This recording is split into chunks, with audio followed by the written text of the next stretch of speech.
President Biden is preparing to make his first speech before the United Nations General Assembly on Tuesday.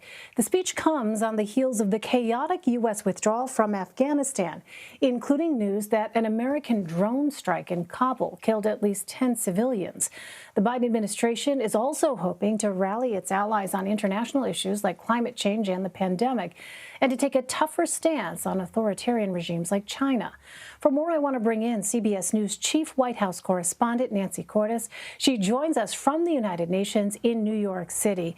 Hi there, Nancy. So what can we expect to hear from President Biden during his first UN address? Hey, Elaine. Well, according to a senior administration official, the president is going to say that now that the U.S. and other countries have pulled out of Afghanistan after 20 years, all of those countries can turn their focus to other major issues that are facing the world. Among those issues, COVID-19, climate change, human rights, terrorism, and he's going to argue that we are moving into an era of intensive diplomacy with allies around the world to tackle some of these major issues. He is going to try to frame the somewhat chaotic withdrawal of Afghanistan in the best way possible. He's going to talk about a theme that he has hit on before, about the competition going on around the world between democracy and autocracy as a form of government.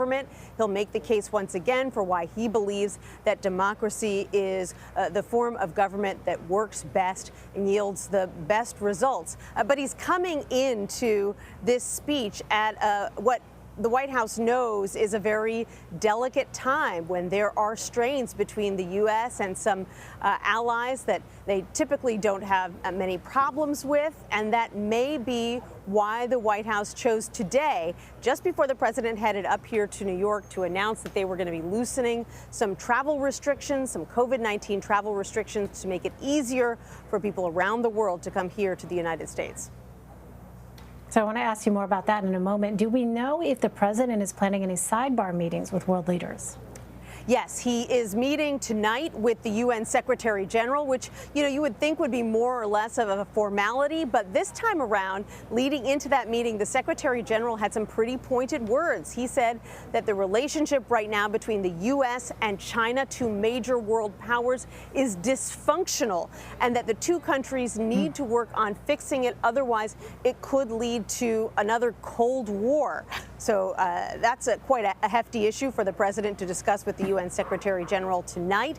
The only other world leader we know he's meeting with here at the UN is the Australian Prime Minister Scott Morrison. But once the president heads back to Washington, D.C., he's meeting later this week with the UK Prime Minister Boris Johnson. He'll meet with the Indian Prime Minister Narendra Modi and with Japan's Prime Minister Suga. So a busy week of diplomacy focused primarily on climate change and COVID-19. All right, and Nancy, you touched on this a moment ago, these tensions. President Biden is also hoping to speak with French President Emmanuel Macron, and this comes after the U.S., UK, and Australia announced a new defense agreement, which prompted Australia to cancel a submarine contract with France. Do we know, Nancy, if Macron has agreed to a conversation yet, and how is the president looking to repair the relationship with France? This is quite a contretemps, if I may, Elaine. This is okay. This is a relationship that is generally unshakable. But President Macron was so furious at the U.S. over this submarine deal that not only did he pull his ambassador back from Washington, D.C., but he's not even speaking virtually here at the UN this week. He is having his foreign minister speak instead. And speaking of that foreign minister, he just gave a press conference a short time ago, and listen to what he had to say about the United States. They're clearly still really burnt up about this. He said that the U.S. deciding to strike this big submarine deal with Australia, and keep in mind, the reason the French are so mad is because Australia actually had a $60 billion deal with them to build submarines, and the French were left completely in the dark about this upheaval until just a few hours before the president made this announcement that the U.S. was going to be providing those submarines instead. So the foreign minister of France said it shows a lack of respect that they thought was a thing of the past once President Trump was out of office. He said it was a brutal, hidden initiative carried out by the United States, and it's causing a crisis of trust that most pointedly, he said, Elaine, other European leaders that he has spoken to feel the same way. So it definitely sort of sets the stage for what President Biden is walking into here at the United Nations. White House officials we've spoken to say they think that the two countries can get past this, that they're working with the French to set up a meeting with President Macron, but interestingly, we haven't heard yet when that meeting is actually going to take place. I mean, those are remarkably forceful words coming from such a staunch ally as France. All right, so perhaps then, Nancy, on a somewhat related note, perhaps not, you tell me, the White House announced Monday that fully vaccinated international travelers will once again be able to enter the U.S. beginning in November. What prompted this decision?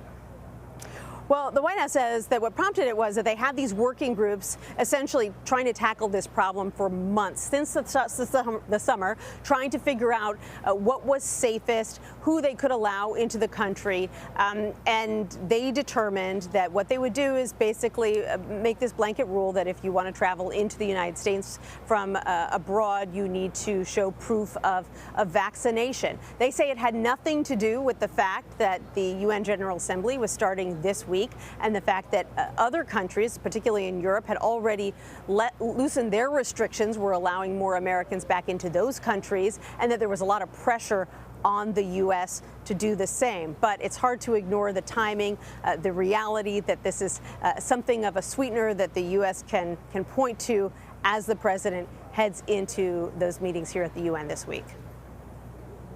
All right, Nancy Cordes reporting tonight from New York. Nancy, good to see you. Thank you. Good to see you, Elaine.